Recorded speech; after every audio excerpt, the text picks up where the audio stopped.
चंद्रपूर महानगरातील बाबूपेठ येथील सिद्धार्थनगर वसाहत आजही विकासाच्या प्रतीक्षेत आहे। वेकोलीने 1988 मध्ये स्थापन केलेल्या या वसाहतीकडे महानगरपालिका प्रशासन व स्थानिक नगरसेवकांनी सातत्याने दुर्लक्ष केल्याने या भागाचा विकास खुंटला आहे।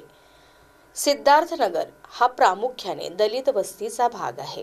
येथे रस्ते, नाल्या आणि स्वच्छ पाण्यासारख्या मूलभूत सुविधांचा मोठ्या प्रमाणावर अभाव आहे। वसाहतीतील नागरिक या समस्यांमुळे त्रस्त झाले आहेत। आम आदमी पार्टीच्या वतीने देण्यात आलेल्या निवेदनात प्रशासनाने दलित विकास निधीतून प्रभागातील कामे तातडीने पूर्ण करण्याची मागणी करण्यात आली आहे। तसेच जर प्रशासनाने याकडे दुर्लक्ष केले तर आंदोलन उभारण्याचा इशारा देण्यात आला आहे। या निवेदनादरम्यान प्रभागातील महिला उपस्थित होत्या। वर्षापासून आम्ही सिद्धार्थनगरमध्ये रहिवासी आहोत आणि रस्ते, नाल्या, पाणी पुरवठा ह्या योजनेपासून 35 वर्षापासून या वार्डातील सगळे लोक दुर्लक्षित आहेत। तर आयुक्तांकडे असं मागणं आहे की त्यांनी आमच्या या मागण्या लवकरात लवकर पूर्ण कराव्यात। जी काही योजना आमच्या दलित वस्तीसाठी येत असेल ती योजना आमच्याच वस्तीवर खर्च करून त्या ज्या काही योजना ज्या राबवायच्या असेल त्या लवकरात लवकर राबवाव्यात।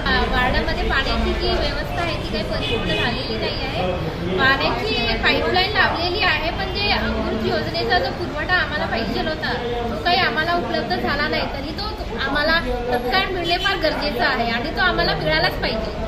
चंद्रपूर शहरातील बाबूपेठ या परिसरामध्ये राहणाऱ्या सिद्धार्थनगरमधील नागरिकांची आज चंद्रपूर महानगरपालिकेच्या माननीय आयुक्त साहेबांना निवेदनातून अनेक अडचणी आणि समस्या सांगण्यात आलेल्या आहेत। सिद्धार्थनगर हा परिसर मागील 35 वर्षापासून या ठिकाणी या चंद्रपूर महानगरपालिकेचा नगर परिषदेचा या ठिकाणी दुर्लक्ष होत आलेलं आहे। या ठिकाणी अजूनही रोड, नाल्यासारख्या समस्या त्या ठिकाणी उद्भवत असून या नगरसेवक असतील किंवा इतर अधिकारी असतील यांनी याकडे दुर्लक्ष केलेलं आहे। आज याची तक्रार आम आदमी पार्टीकडे आल्यानंतर आम आदमी पार्टीने या सर्व जनतेच्या समस्या माननीय आयुक्त साहेब यांच्यासमोर आज मांडलेल्या आहे आणि त्यांनी या समस्याचं निवारण तात्काळ करण्याचं सुद्धा आम्हाला या ठिकाणी आश्वासन दिलेलं आहे। तर जर या ठिकाणी जर येत्या काही दिवसामध्ये जर महानगरपालिका प्रशासनाने याकडे लक्ष दिलं नाही तर येथील जनतेला आम्ही सोबत घेऊन या संदर्भामध्ये मोठं तीव्र आंदोलन करू आणि रस्त्यावर उतरू।